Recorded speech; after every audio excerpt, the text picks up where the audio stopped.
My best friend showed up to my wedding in a white gown and told everyone it looked better on her. So I replaced her on the spot. She arrived during the bridal party photos, 2 hours before the ceremony, strutting across the lawn in a floor-length white beaded dress that cost more than my entire wedding budget. My photographer stopped mid-shot. My bridesmaids went silent. My mother grabbed my arm. "Is she serious?" my sister Jen whispered. Claire did a little spin. I know, but when I saw it, I had to have it. Don't worry, nobody will confuse us. Mine is clearly more expensive. She actually said that, out loud, to my face, on my wedding day. Claire, you can't wear white to my wedding, I said. Oh please, that rule is so outdated. Besides, it's more of an ivory. See? She held the fabric next to my dress. Yours is much simpler. Plain, really. Mine has all this beadwork. My cousin Amy looked ready to tackle her. You need to change, I said. Into what? This is what I brought. You didn't bring another dress? Why would I? This is perfect. You're being dramatic, Lily. It's just a dress. Just a dress. My mother stepped forward. There's a mall 5 minutes away. Go buy something else. Claire laughed. I'm not wearing some mall dress to my best friend's wedding. I have standards. Standards. She had standards. Then you can't stay, I said. Her face shifted. You're not serious. I'm in the wedding party. I'm your maid of honor. Not dressed like that. This is ridiculous. Ask anyone. I look amazing. She turned to my bridesmaids. Don't I look amazing? Nobody answered. Claire rolled her eyes. You're all being so insecure. It's not my fault I look good in white. She walked closer to me. Remember when we went dress shopping and you tried on that gorgeous Vera Wang? And they said you couldn't pull it off? But you insisted on trying anyway? And then you bought this instead? She gestured at my dress. I'm just wearing what you couldn't. My photographer was still standing there, camera lowered. The videographer was definitely still rolling. My Aunt Helen had her phone out. That Vera Wang didn't fit because I'm not a size 0, I said. Right, exactly. So why are you mad that I can wear what you can't? Get out, I said. What? Leave, now. You're not in my wedding. You can't kick me out. I planned your bachelorette party. I organized the shower. I've been your best friend for 10 years. You showed up to my wedding in a white gown to upstage me. Upstage you? Please. This isn't about upstaging. This is about looking my best. Sorry if that threatens you. My husband-to-be Alex appeared with his groomsmen. They'd heard the commotion. He took one look at Claire and his face went red. Are you fucking kidding me? He said. Claire smiled at him. Alex, you look handsome. Doesn't this dress photograph beautifully? You need to leave, he said. Right now. Everyone's overreacting and it's just a dress. It's not just a dress, Alex said. It's attention-seeking bullshit. On our wedding day. Claire's face hardened. I see Lily's turned you against me too. I told her you were too controlling. Controlling? Alex stepped closer. You tried to convince her to call off the wedding last month. You told her she could do better. You've been sabotaging us since day one. I was looking out for her. You were jealous, he said. Just like you're jealous now. Just like you've always been jealous of her happiness.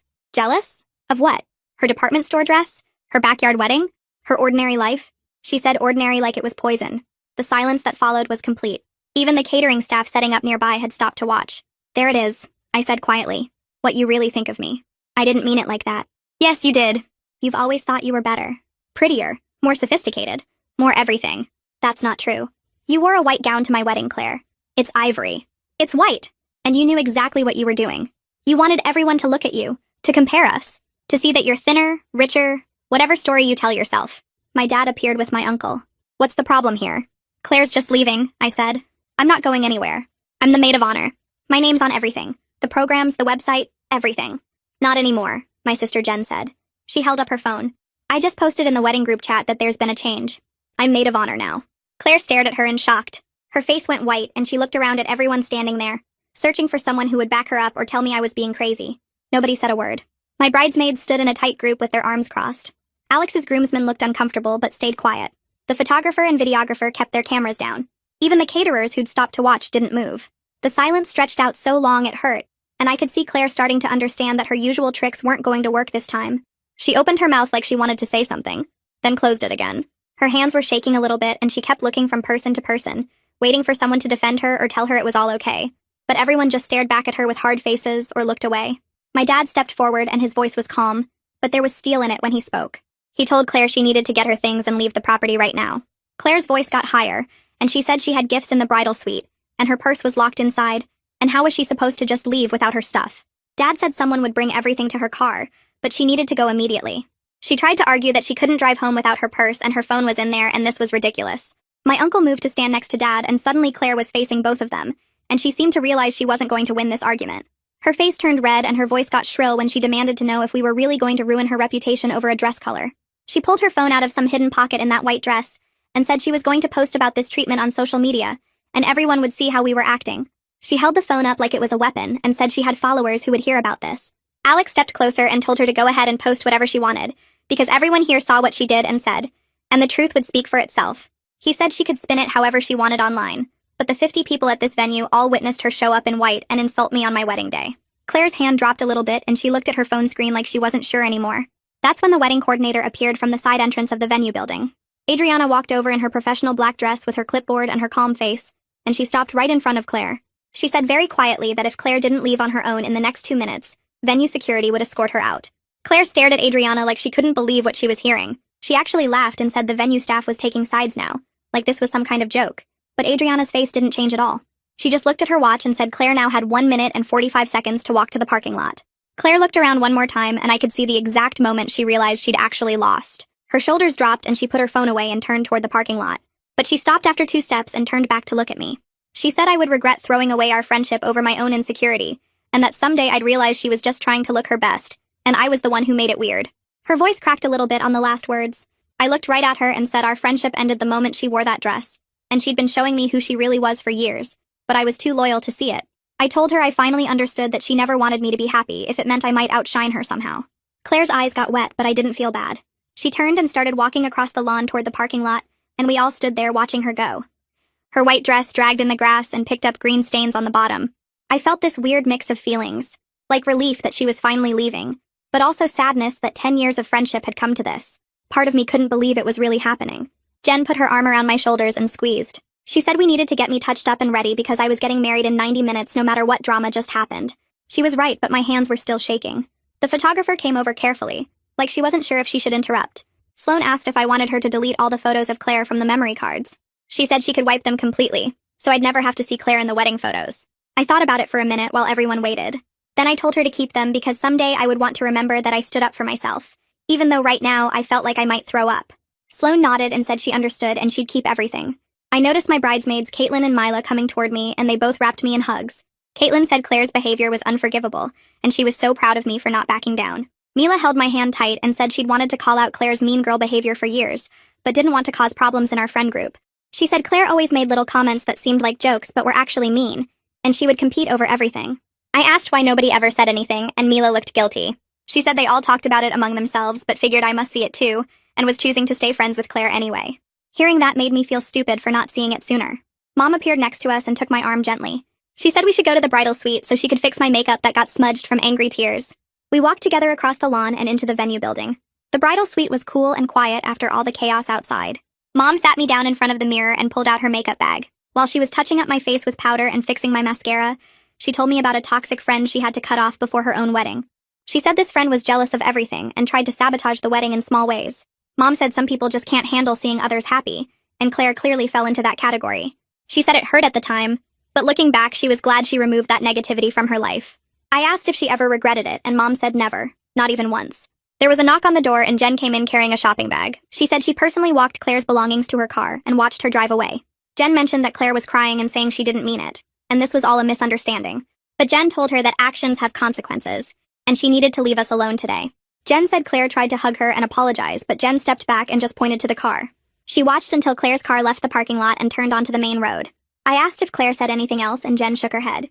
She said Claire just kept crying and saying this wasn't fair, but Jen didn't respond to any of it. Her mouth opened, but nothing came out. She looked around at everyone watching her, then back at Jen holding up her phone as proof. My dad moved closer to Claire and pointed toward the parking lot. He told her it was time to go, and his voice had that tone he used when he meant business. Claire's face went from shocked to angry in about 2 seconds. She grabbed her small clutch purse from where she'd set it on a nearby table and turned to face all of us one more time.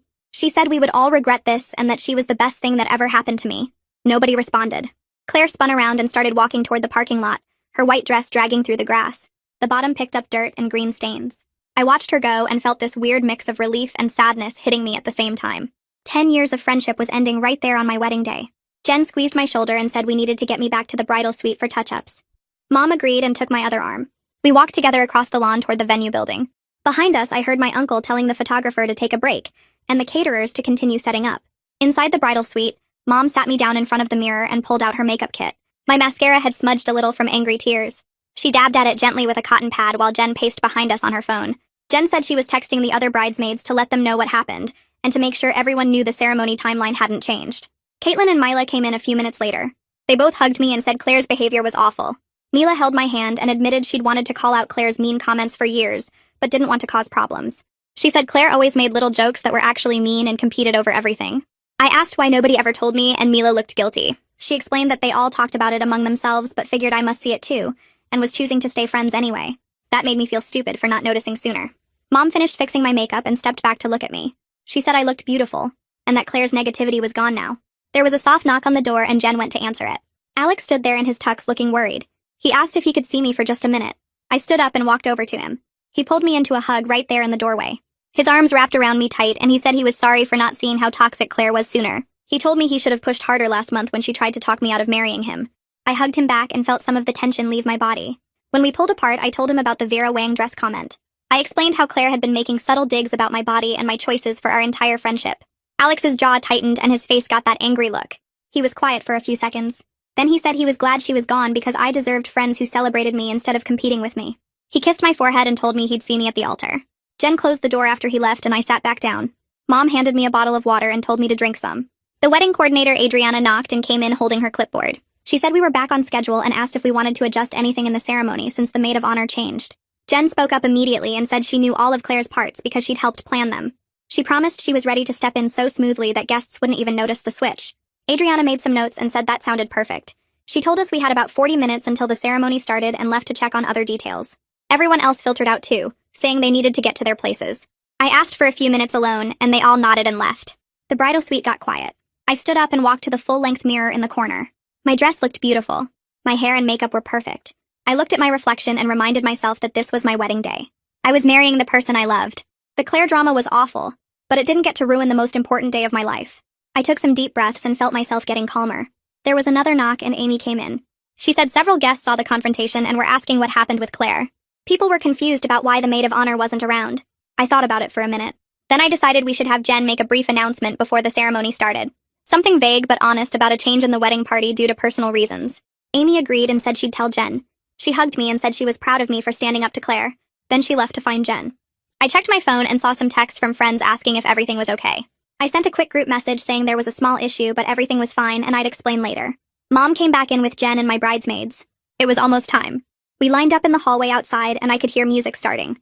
The minister appeared next to me and pulled me aside gently. She asked if I was emotionally ready to proceed or if I needed more time. Her voice was kind and concerned. I appreciated her checking in. I told her I was absolutely ready because marrying Alex was what today was really about, not Claire's desperate attempt for attention. The minister smiled and squeezed my hand. She said she'd see me out there. My dad appeared and offered me his arm. I took it and felt his steady presence calming me. The doors opened and I could see down the aisle. The guests turned to look. The flowers were beautiful. The sun was shining. And there was Alex at the altar with the biggest smile on his face. Everything else faded away. I didn't think about Claire or the drama or anything except getting to him. Jen was standing where Claire was supposed to be, and she looked genuinely happy for us instead of resentful. Dad and I walked down the aisle and I couldn't stop smiling. When we reached the front, Dad kissed my cheek and put my hand in Alex's. The minister started talking, but I was just looking at Alex's face. His eyes were shining.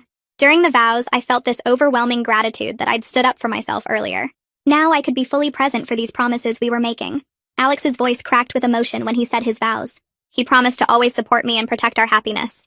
I knew we were starting our marriage with honesty and boundaries instead of tolerating toxic people to keep the peace. We exchanged rings and the minister pronounced us married.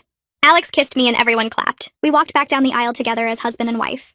The reception started and guests seemed to be having a great time. The food was good and the music was perfect. But I noticed some people whispering and checking their phones.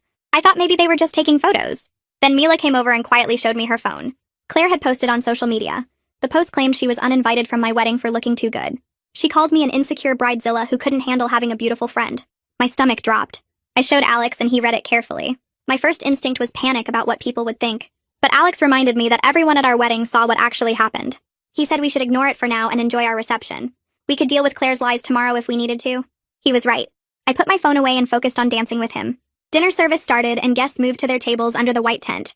The catering staff brought out the first course while soft music played from the speakers. Alex and I sat at the head table with Jen and the wedding party, and I tried to focus on the food even though my stomach felt tight. People kept glancing at the empty seat where Claire should have been sitting. My aunt came over during the salad course and bent down to talk quietly near my ear. She said she got the whole thing on video, every word Claire said, and she'd send it to me in case I needed proof later. I thanked her and she squeezed my shoulder before going back to her table. 3 more guests stopped by between courses to say they were glad I removed Claire. One of my mom's coworkers said Claire's behavior was shocking, and she couldn't believe anyone would do that at a wedding. My college roommate came over and whispered that she always thought Claire was mean, but didn't know how to say it without causing problems. Each person who approached seemed genuinely supportive, not just nosy, and it helped me feel less crazy for making such a big scene earlier. The main course arrived and I managed to eat some of the chicken and vegetables. Alex held my hand under the table while we ate. Harvey stood up with his champagne glass and tapped it with a fork. The room got quiet and everyone turned to face our table. He smiled at us and started talking about how he met Alex in college and watched him grow into an amazing person. Harvey said he knew Alex found the right partner when he saw how we support each other through challenges. He made this subtle comment about surrounding ourselves with people who genuinely want us to succeed, and I saw several guests nod and look at each other knowingly. Harvey raised his glass and everyone cheered and drank. Alex hugged him, and I felt grateful that Harvey didn't mention Claire at all, but still managed to acknowledge what happened. Jen stood up next for the maid of honor speech. She looked nervous but happy as she held her note cards. She talked about growing up with me and watching me become more confident over the years. Jen said she remembered when I was shy and scared to speak up for myself, but now I stand up for what I believe in, and set boundaries with people who don't treat me right. She said she was proud to stand beside me today, and that real friends lift each other up instead of tearing each other down. The guests clapped loudly, and some people wiped their eyes. I got up and hugged Jen while everyone was still clapping. My phone started buzzing in the small purse I'd left under my chair. I ignored it at first, but it kept going. Vibration after vibration. Alex noticed and asked if I wanted to check it. I pulled it out and saw notification after notification from social media. Claire had tagged me in multiple posts. I opened the app and felt my face get hot. She'd posted old photos of us from college, from trips we took, from birthdays and holidays, with captions about betrayal and fake friends. One post said I threw away 10 years of friendship because I was jealous. Another said I couldn't handle having a beautiful friend. A third claimed I'd been planning to kick her out all along because Alex never liked her. I showed the phone to Alex and he read through the posts with his jaw tight. He said we should have someone monitor her posts in case they get worse, but we should stay off social media for the rest of the night. Caitlin leaned over from her seat and asked if everything was okay. I showed her what Claire was posting, and Caitlin's eyes went wide. She said she could track Claire's social media and let us know if anything needs immediate response. Caitlin mentioned she's a social media manager professionally and knows how to document everything in case we need it later. I handed her my phone and felt relieved that someone else could deal with it. The DJ announced that dancing would start soon and played an upbeat song. Alex pulled me onto the dance floor and we moved together while our families joined us. I tried to focus on having fun, but my mind kept drifting to what Claire was posting and who was seeing it. My mom's friend approached during a slow song and said some mutual friends of mine and Claire's were texting, asking for my side of the story. She said word was spreading beyond just wedding guests and people wanted to know what really happened. I felt panic rising in my chest. Jen noticed my face and took my hand, leading me outside to the patio area where it was quieter. The sun was setting and the air felt cool on my skin. Jen asked if I wanted her to post a response on my behalf. I told her I didn't want to get into a social media war on my wedding night, but I was worried that Claire's version was spreading while I stayed silent. Jen said Claire was making herself look bad with all the dramatic posts, but I wasn't sure everyone would see it that way. Alex found us on the patio and sat down next to me. He suggested we post one simple statement with the facts and then let it go, not engaging with Claire's drama anymore. He helped me write a brief post on my phone saying that Claire wore a white gown to my wedding despite being asked to change, made hurtful comments about my appearance and my wedding, and was asked to leave. I kept it short and factual without any emotional language. Alex read it over and said it was perfect. I asked Sloane if she had any photos from earlier that showed Claire in the white dress next to me. Sloane pulled up her camera and found several shots from the confrontation. I picked one that clearly showed both dresses side by side and added it to my post. The image would speak for itself better than any words I could write. I hit post and watched my phone light up with notifications within seconds. Comments flooded in from people supporting my decision and expressing shock at Claire's behavior. Friends from high school, college, work, all saying they couldn't believe she did that. Some people who knew Claire commented that they weren't surprised because she'd always been competitive. My cousin shared the post to her own page. Alex's friends commented with supportive messages. The response was overwhelming and mostly positive. We went back inside to the reception, and I made a conscious choice to focus on celebrating with people who actually love us.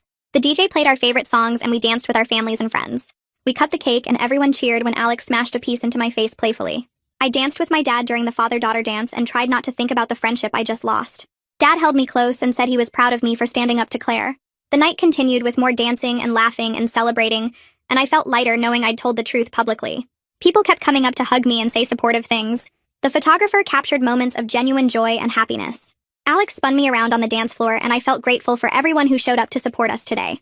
Near the end of the reception, when most guests were getting tired and the music had slowed down, a woman I hadn't seen in years walked over to where I was standing with Alex near the cake table. She went to college with me, and we'd been close back then, but lost touch after graduation. She touched my arm gently and said she needed to talk to me about something important. I followed her to a quieter corner of the pavilion where the music wasn't so loud. She looked uncomfortable and kept glancing at the ground before she started speaking. She told me she was sorry for not saying anything sooner about how Claire treated me. I felt confused because I didn't know what she meant at first. She explained that back in college, Claire used to make mean comments about me when I wasn't around, always with a big smile like she was joking, but everyone could tell it came from jealousy. She said Claire would point out my clothes or my grades or guys I dated and find ways to make them sound worse than they were. My stomach felt heavy hearing this information on my wedding night. The woman said she should have told me years ago, but she thought maybe Claire would grow out of it, or that it wasn't her place to get involved in our friendship. She hugged me and said she was glad I finally stood up to Claire today, because everyone at the wedding was talking about how long overdue it was. 2 more friends from college appeared next to us like they'd been waiting nearby. One of them said she heard us talking and wanted to add her own stories about Claire's behavior over the years. The other friend nodded and said she'd witnessed the same pattern of subtle put-downs disguised as friendship. They both started sharing specific examples I'd never heard before. One friend remembered Claire telling people at a party that I only got my first job because my dad knew someone at the company, which wasn't true at all. The other friend recalled Claire making jokes about my weight at group dinners, always framed as concern for my health but clearly meant to make me feel bad.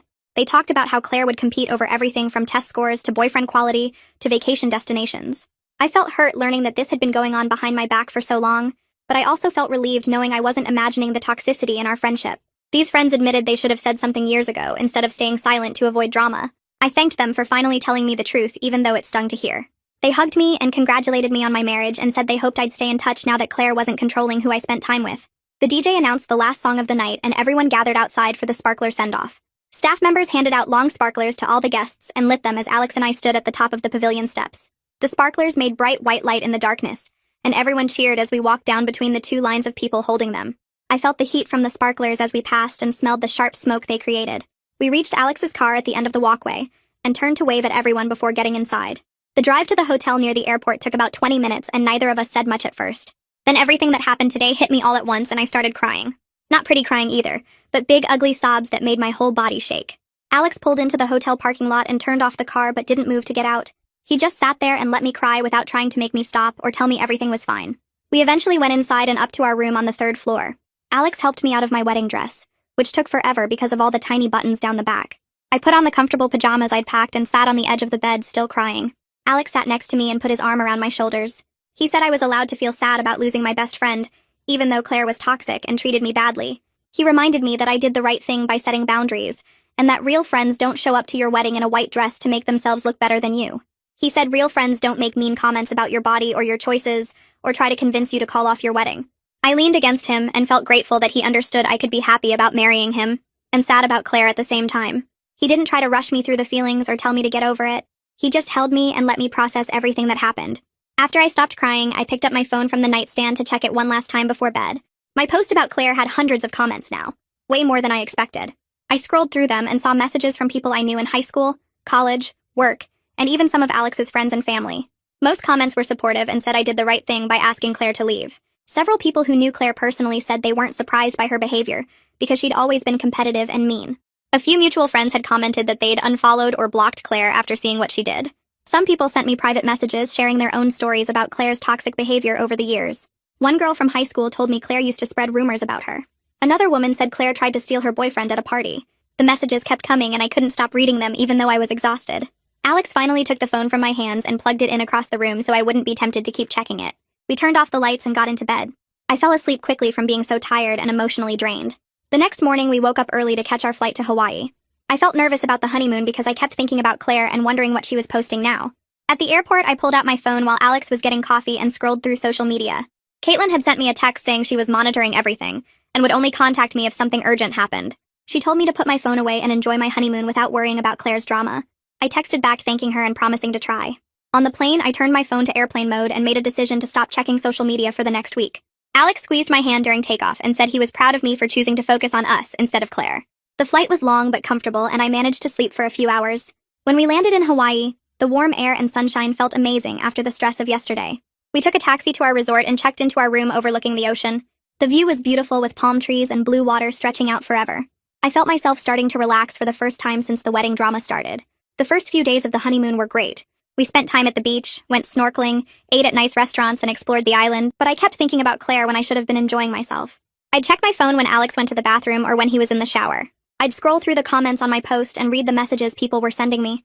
I couldn't stop wondering what Claire was doing and saying, and if she was still posting lies about me.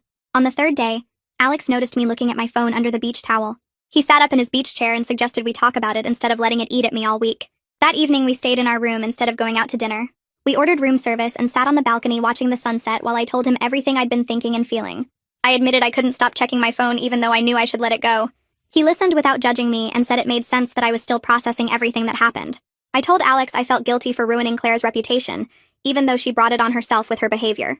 He asked me why I felt responsible for protecting someone who treated me so badly for so long. I said I didn't know. Maybe because we'd been friends for 10 years and I still cared about her despite everything. Alex helped me understand that I had a people-pleasing problem that let Claire manipulate me for our entire friendship. He pointed out that I didn't ruin anything because I just stopped protecting Claire from the results of her own actions. He said Claire chose to wear that dress. Claire chose to make those comments. Claire chose to post lies on social media, and now Claire had to deal with people knowing the truth about her. I sat there thinking about what he said, and realized he was right. I'd spent years making excuses for Claire's behavior, and trying to keep the peace instead of standing up for myself. Alex reminded me that real change meant letting people face the outcomes of their choices instead of always trying to fix things for them. Halfway through the honeymoon, my phone buzzed with a text from Caitlin. I almost didn't look at it because I'd been doing better about staying off social media. But the message preview said it was about Claire, so I opened it. Caitlin wrote that Claire had deleted all her posts about the wedding and made all her social media accounts private. She said Claire was getting massive backlash from people who saw what she did. Several people from Claire's life, including some of her own family members, had reached out to her directly to say her behavior at my wedding was wrong and unacceptable. Caitlin said the whole thing had backfired on Claire in a big way, and I didn't need to worry about her spreading lies anymore because people saw through them. I showed the message to Alex and felt this weird mix of relief and sadness. Part of me was glad that people knew the truth and Claire couldn't keep playing the victim. But another part of me felt sad that our 10-year friendship had ended this way with public drama and everyone taking sides. Alex read the message and then looked at me seriously. He said the friendship was already over before the wedding. I just finally saw it clearly for what it was. He reminded me that Claire's behavior at the wedding wasn't a one-time mistake, but the final obvious proof of how she'd been treating me all along.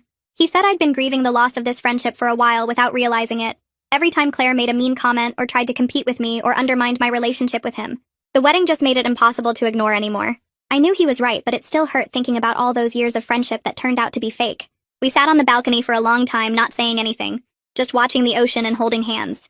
I felt grateful to have Alex and to have finally learned what real friendship and real love were supposed to look like. The next morning, we went snorkeling, and I didn't check my phone once during the entire 3-hour boat trip. Alex noticed and squeezed my hand underwater while we were looking at sea turtles. We spent the afternoon at the pool reading books and actually finishing chapters instead of getting distracted by social media drama. That evening, we tried a new restaurant, and I ordered what I wanted without thinking about whether it was the right choice or if someone would judge me for it.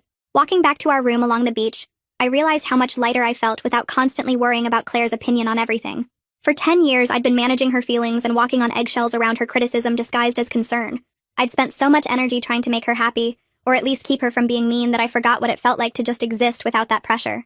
Alex and I stayed up late on the balcony talking about all the times Claire had made subtle digs that I'd brushed off or excused. He remembered specific comments from years ago that I'd completely blocked out because accepting they were mean would have meant admitting my best friend was toxic.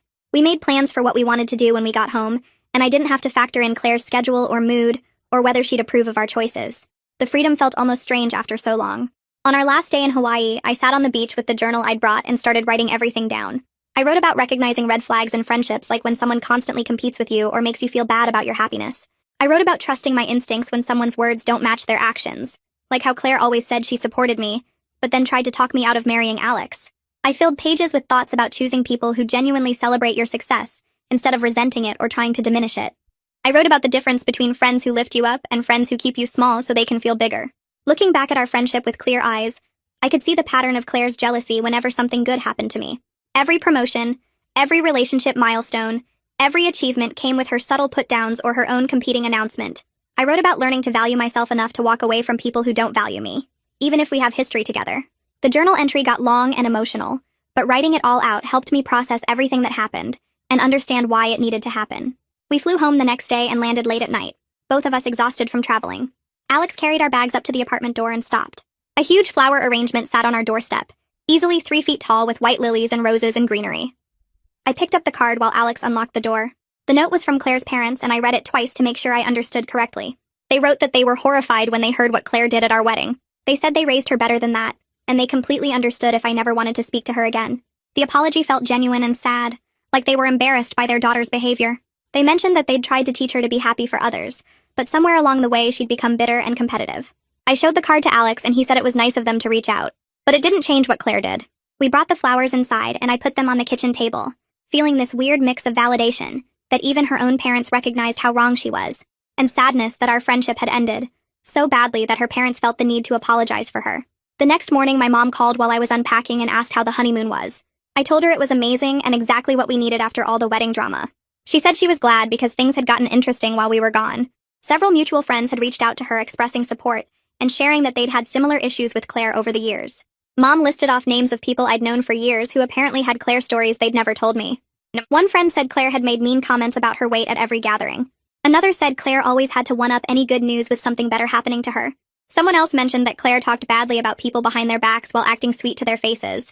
My mom said it seemed like I wasn't the only person Claire treated this way, just the first one to publicly call it out. Hearing that other people had experienced Claire's toxicity made me feel less crazy for ending the friendship, but also sad that so many people had been quietly dealing with her behavior without saying anything. Mom said sometimes it takes one person standing up to a bully before others feel safe sharing their own experiences. She reminded me that I did the right thing even though it was hard. A few days later, I met Jen, Caitlin, and Mila for lunch at our favorite spot downtown. We got a table on the patio and ordered drinks and appetizers, and then we spent the next 2 hours talking through everything that happened. They all said they were relieved that Claire was out of our friend group and admitted they'd found her exhausting and mean for years. Jen said she'd wanted to say something after Claire made that comment about my dress being plain, but she didn't want to cause drama before the wedding. Caitlin mentioned that Claire had sent her nasty messages after the wedding calling us all jealous and boring.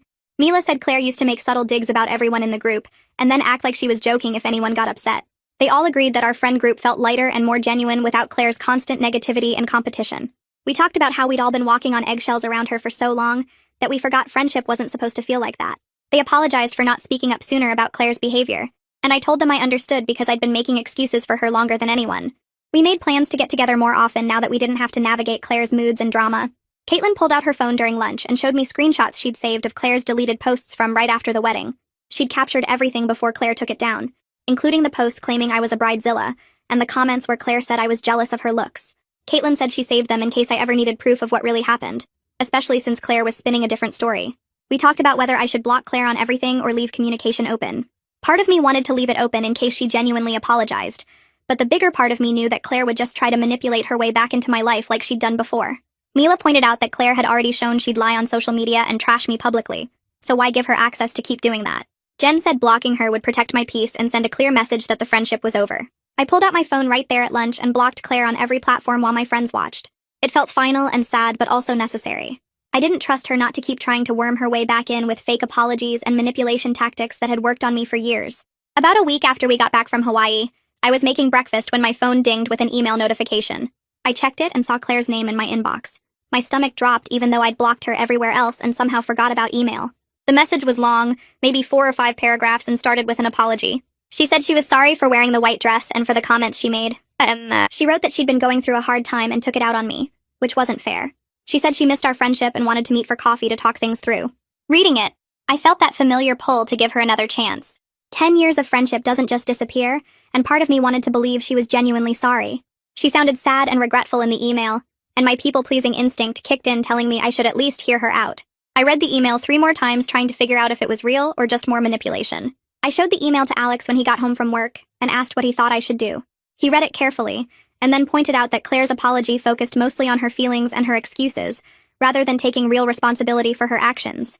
He showed me how she said she was going through a hard time, instead of acknowledging that wearing a white dress to my wedding was deliberately hurtful. He noted that she asked to meet for coffee, which would put me in a position of having to respond to her in person, instead of giving me space to decide on my own timeline. Alex said he'd support whatever I decided, but reminded me that I didn't owe her forgiveness or another chance just because she was asking for it. He brought up all the times over the years when Claire had crossed boundaries, and then apologized just enough to keep me around, and he asked if I really thought this time would be different. Sitting there looking at the email with Alex's observations in my head, I started to see the pattern more clearly. Claire always knew exactly what to say to pull me back in. I made an appointment with my therapist for later that week because I needed help processing everything. Sitting in her office, I told her about the wedding, the social media drama, the honeymoon processing, and now Claire's email. My therapist listened and then asked me to describe the pattern of Claire's behavior over our entire friendship. As I talked through specific examples spanning years, she helped me see how Claire would push boundaries, hurt me, and then apologize just enough to keep me engaged without actually changing her behavior. My therapist said that real change requires consistent different behavior over time, not just words in an email after facing consequences. She pointed out that Claire's apology came only after her social media posts backfired and people turned against her, not because she genuinely understood how her actions hurt me. We talked about how I'd spent years making excuses for Claire's toxicity, because admitting she was a bad friend meant confronting that I'd wasted so much time on someone who didn't actually care about me. My therapist reminded me that recognizing a toxic relationship and ending it isn't failure, it's growth and self-respect. That evening, I sat down at my laptop and wrote a response to Claire. I told her that I needed space and wasn't ready to meet or talk right now. I wrote that her behavior at my wedding was the final obvious example of years of subtle toxicity I'd been ignoring. I explained that I'd spent our entire friendship walking on eggshells around her criticism and competition, and I was done making excuses for behavior that hurt me. I said I hoped she would get help addressing whatever made her act that way, but I needed to protect my peace and my mental health. I kept the email short and clear, not angry but firm about my boundaries. Before I could second-guess myself, I hit send and then immediately felt lighter. Setting that boundary felt scary, but also empowering, like I was finally choosing myself over someone else's feelings for the first time in years. The next morning, I woke up to another email from Claire already in my inbox, sent less than 2 hours after my boundary message. The subject line said, "Really?" And I felt my stomach drop before I even opened it. She wrote that she couldn't believe I was holding a grudge over one mistake, and that real friends forgive each other instead of throwing away years of friendship. She said I was being dramatic and hurtful by refusing to meet with her, and that if I cared about our friendship at all, I would give her a chance to explain in person. The whole email was designed to make me feel guilty, using phrases like, "after everything we've been through," and "I thought you were better than this." She ended by saying she hoped I would reconsider before it was too late to fix things between us. I read it twice and felt that familiar pull to respond, to defend myself, to explain why I needed space.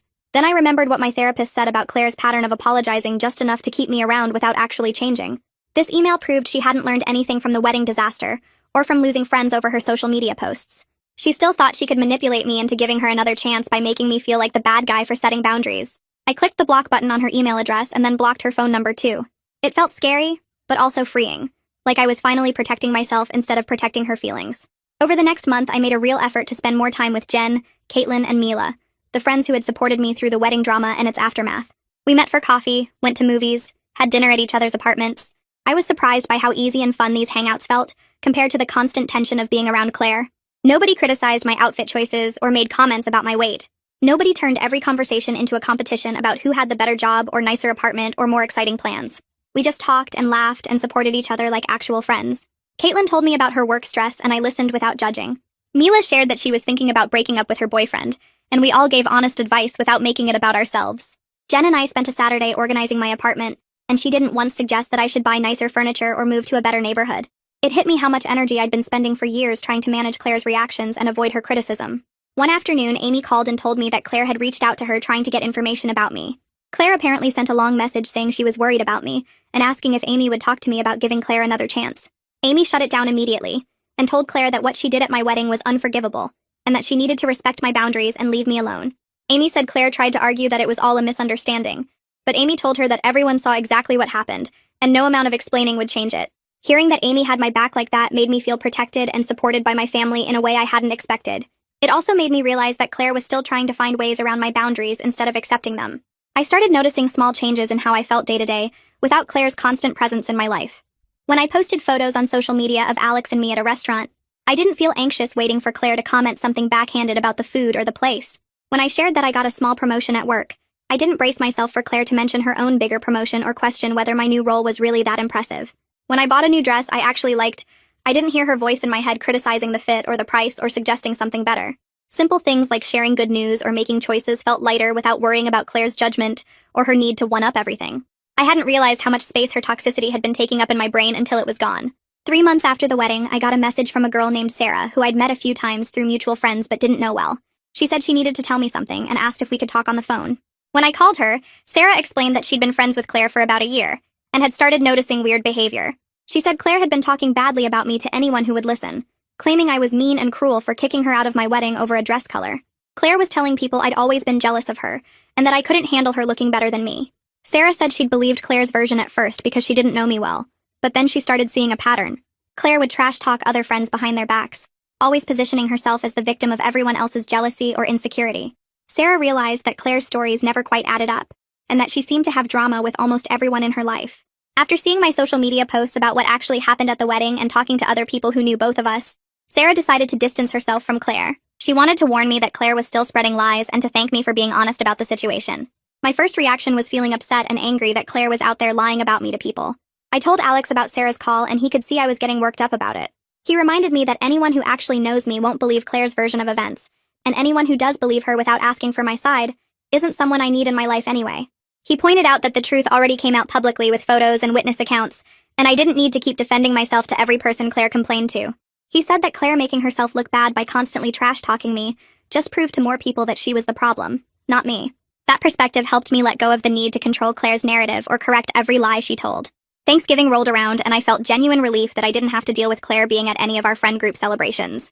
In past years, she'd always made Friendsgiving awkward by complaining about the food, showing up late, or making everything about her latest drama. This year, our friend group gathering felt relaxed and real.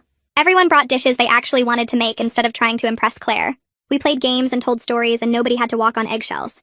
Mila mentioned halfway through the evening that this was the most fun Friendsgiving we'd had in years, and Caitlin agreed that the energy felt different in a good way. Nobody said Claire's name, but we all knew what had shifted. The group had naturally reorganized without her, and it turned out we got along better without the constant tension she created. A week later, I was at the grocery store picking up milk when I literally bumped shopping carts with one of Claire's aunts who I'd met several times over the years. I froze, expecting awkwardness or confrontation, but she immediately smiled and said my name warmly. She asked how I was doing and said she'd heard about the wedding situation from Claire's mom. I braced myself for criticism, but instead she apologized for Claire's behavior and said the family wasn't surprised. She mentioned that Claire had struggled with jealousy issues for years, especially toward friends who were happy or successful. She said they'd tried to address it, but Claire always blamed everyone else and refused to take responsibility. Her aunt told me she was glad I set boundaries and that she hoped I was doing well in my marriage. She said she understood completely why I'd cut contact, and didn't blame me at all. The encounter left me feeling validated, but also sad that Claire's own family recognized her toxic patterns. 6 months after the wedding, Alex and I had settled into married life, and I barely thought about Claire anymore. We'd developed our routines, decorated our apartment, started planning for the future. When Claire did cross my mind, it was usually because something reminded me of our past friendship, and I'd feel this wave of relief that I'd finally recognized the toxicity and removed it from my life. It had been painful to end a 10-year friendship, especially in such a public, dramatic way, but I couldn't deny that I was happier without her constant criticism and competition. Alex and I would be cooking dinner or watching TV, and I'd realize I hadn't thought about Claire in days, sometimes weeks. The mental space she used to occupy was now filled with actual peace. One evening, I got a message request on social media from someone I didn't know well, a girl who'd been in a few of the same social circles, but we'd never really talked. Her message said she needed to thank me for speaking up publicly about my experience with Claire. She explained that Claire had recently done something similar at her birthday party, showing up in an outfit that was clearly meant to outshine the birthday girl, and making comments all night about how she looked better than everyone there. This girl said that because she'd seen my wedding posts and knew about Claire's pattern, she was able to recognize the behavior immediately and set boundaries right away, instead of tolerating it or making excuses. She kicked Claire out of her party and didn't feel guilty about it, because my story had helped her see that Claire's behavior wasn't normal friend behavior. She thanked me for being brave enough to share what happened, because it gave her permission to protect herself too. Reading that message made me realize that standing up to Claire, even though it was scary and messy in public, might have helped other people avoid similar situations or recognize toxic patterns in their own friendships. I typed back a long message telling her she did the right thing, and that nobody should have to deal with that kind of behavior at their own celebration. I explained how setting boundaries early saves so much pain later, and I was glad my story helped her see the pattern quickly, instead of years down the road like I did. Hitting send felt good, like maybe the whole mess with Claire served a purpose beyond just my own wedding drama. Over the next few days, I thought about that message a lot, and realized that being honest about what happened, even when it was uncomfortable in public, might have protected other people from similar situations. The idea that my experience could help someone else recognize toxic friendship patterns made the whole painful situation feel slightly less awful. A year after the wedding, Jen came over with a bottle of wine and suggested we finally go through all the wedding photos that Sloane had sent months ago. I'd been avoiding them because I knew Claire would be in the early shots and I didn't want to relive that morning. But Jen insisted it was time. So we opened my laptop and started clicking through hundreds of images. The first dozen photos showed Claire in that white dress during the confrontation, and I felt my stomach tighten seeing her face again. But then we got to the ceremony and reception photos, the ones taken after she left, and I noticed something interesting.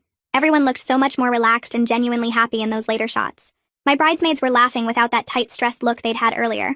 My parents looked calm instead of worried. Even Alex and his groomsmen seemed looser and more natural once the drama was over.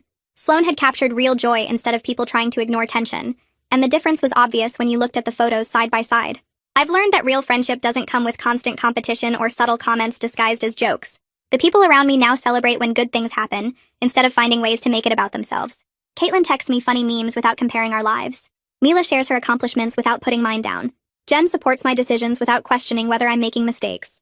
The Claire situation hurt at the time and probably always will a little bit, but cutting her out was necessary for my own peace. I'm better now at recognizing when someone's behavior doesn't match their words, and I don't ignore red flags just because we have history together. Standing up for myself that day, in front of everyone, taught me that protecting my happiness matters more than avoiding conflict or keeping toxic people comfortable.